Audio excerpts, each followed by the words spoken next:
Hi, this is Virginia with Bluebird in a Box, and today we're going to give you some of our favorite tips and tricks about delegating for an event that you may be hosting, dinner party at home.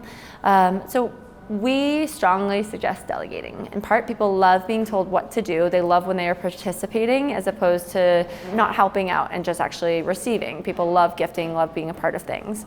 So one of our favorite hacks for a dinner party is to have the party 99% planned. Well, it's entirely planned, but what you leave on the table is when the first guest arrives or the second guest arrives, you leave 2 or 3 designated things for them to do, and you delegate those tasks to them.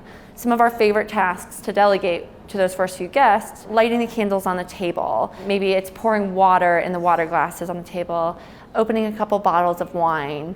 Things like that are small. You probably had enough time to do those already, but when they arrive, it immediately serves as the best icebreaker because they're pitching out. It's already opened up that connection to get everyone kind of pitching in and doing stuff together, and builds that sense of community. So when it comes to delegating, we highly suggest doing that when guests arrive, as well as many other tips about delegating through the planning process. But for your standard go-to dinner party, that is one of our favorites.